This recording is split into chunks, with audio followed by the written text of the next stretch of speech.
Okay, guys, so I'm gonna give you my little story time.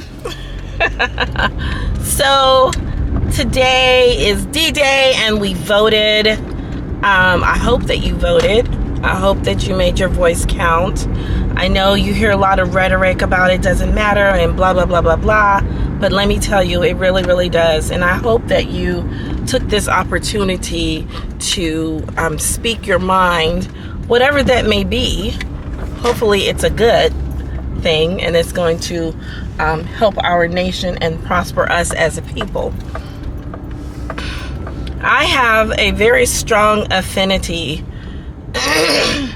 to the whole democracy or whatnot. First, let me just share that I wanted to be a lawyer. I should have been a lawyer. It was in my heart. It still is. So much so that I would often just learn about law in my undergraduate life because it was important and I wanted to have a clear understanding and I wanted to be exposed as much as I could. But this started in high school. Actually, to be honest with you, this entire thing started before I was with Thurgood Marshall. Thurgood Marshall was a very impactful black lawyer and judge in my mind. I loved that guy and for what he stood for, and it was very impactful for me. So that's what I wanted to do. That's weird. So nonetheless, that's what I had decided, and that's the course that I was going to make. I'm sorry, I'm looking for my earpod case and I can't find it. So anyway, Thurgood Marshall. My mother and 3 generations of my family on my mom's side were in the military. And that means a great deal to me as well, because when we didn't have the right to do certain things, we did have the right to defend this country. I remember asking my mom why did she join the military, and she wanted to make a better world for her children. She had 3 girls, and that was what my mom wanted to do. And that's why she joined the military. And it did. It made a better life for us. It made an impact in me.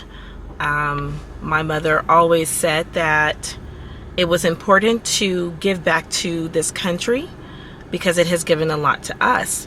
So we were God, family, and country. I know some people are God, country, and family, but God first, family, and country. And that was very impactful for me and my family, my sisters, and that was our mindset, you know. And it's important to, I won't say that that was our motto in life, because it certainly wasn't. My mother was a wonderful woman, and I don't think that we always realized that until later. As an adult. However, voting today is always important. The very first time I voted, my mom took me. At the age of 18, my mother took me down and we voted together. That was huge for me. I remember waiting. I remember being scared that I wouldn't be able to vote because my mom worked in Los Angeles, and she says, no worries, I'm gonna be there. You just get there. And then she said, no, I'll pick you up, because she came home early. She picked me up, and and then we went to vote. And that was very impressionable to me to vote with my mother. She and I didn't always see eye to eye, but we did vote together. And it wasn't something that I had to do by myself. It wasn't something that I didn't have conversations with. When I didn't understand things, I was able to talk to my mother. I also talked to my professors. I also talked to people that I deemed important to me, or respectable, or had an understanding that I didn't. After all, I was 18. So now, a woman of a certain age, I vote clearly and precisely. I always pray, because that is literally what my mom taught me to do. Pray before you go. Pray before you make a decision, because it affects your children's children. Some of these laws that are in our society will never go away. And that's just what it is. So it's important to get it right the first time. My mom didn't say that, but that's important to me. So I did what I needed to do, and I voted. See, I got 4 stickers. I never wear these, but we'll wear it today. So,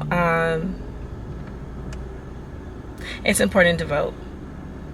Even if you aren't sure if it makes a difference, it makes a difference. So back in 2016, when we had our first, I won't say our first, but when we had presidency, Trump and Hillary,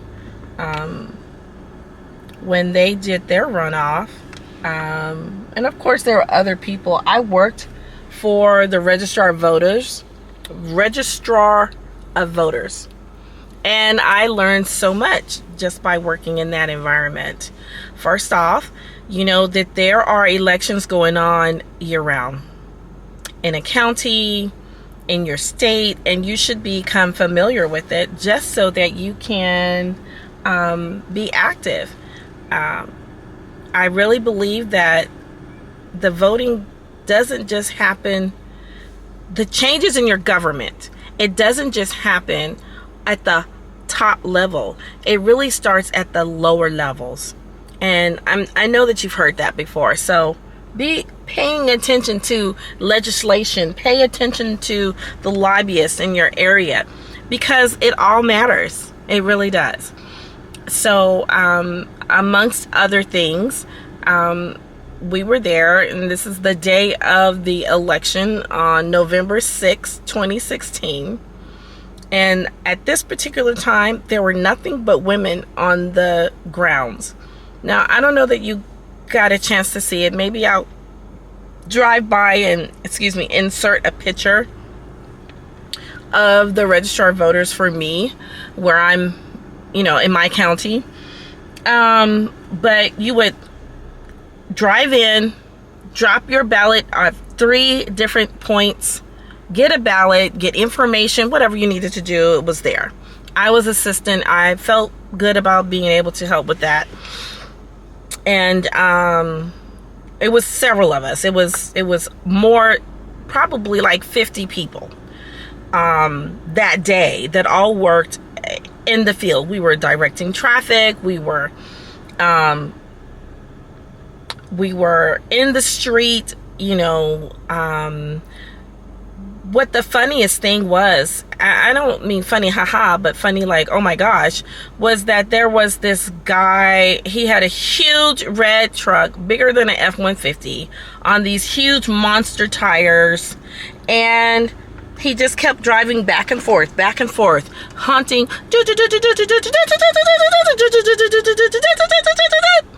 just kept doing that.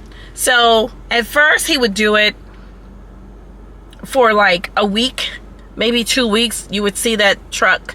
Then it would come more, and then the final week of election in 2016, he came every single day. And it was very nerve-wracking because we didn't know if this person had a gun or if he was going to stop someone, you know. We just didn't know. I mean, there was stuff popping off back then in 2016. Trust and believe me. So, you know, we mentioned it. We were a little nervous. Can you guys show up here? Do something.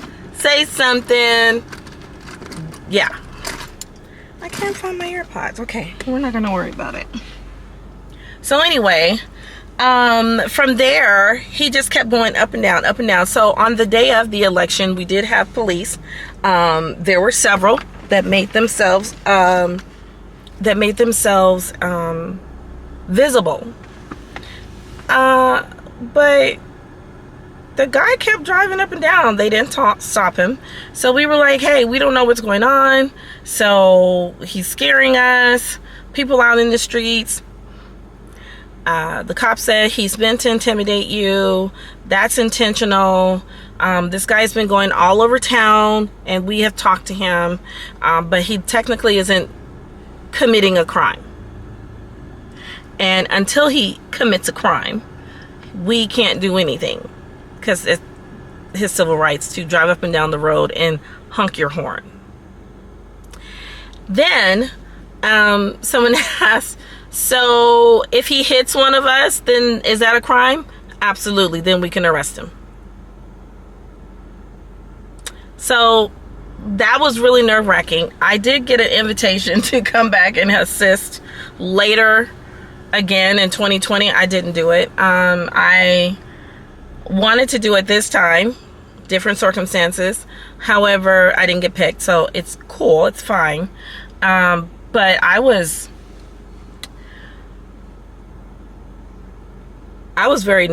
felt very nervous, and my kiddo was a little tight at the time, so I kind of maneuvered myself into a building, because your girl is not silly. The girl is right here is not dumb. Baby, what I did was I began to take breaks. I went to the supervisor and I said, is there anything I can do? And they're like, sure. Can you start breaking people? Did you take your lunch? I said, absolutely. And they're like, okay, go ahead and break this person. And then go ahead, then report back to me. So that I broke people. Basically, if you needed to go on your break, I was a stand-in for you. They had me standing in line behind the counter, taking ballots, giving out pens and clipboards. That's what I did. I'm not dumb. I'm going to find a way, okay? Because I wanted to be safe to get home to my baby. We stayed there till 7:30, 8 o'clock, and then they said, we need other people to stay. And I was spent. I was like, okay, I want the overtime and all of that good stuff, but baby, I'm ready to go. So I left. That was my registrar voter story. I wish that I could show you the car. Maybe I'll pop it up just so that you guys will be able to see the type of car I'm talking about. But it was huge, had a Confederate flag on it. Yeah, honey, it was not a pleasant thing. So I completely understand and feel for these people that are doing their civic duty and just trying to participate in this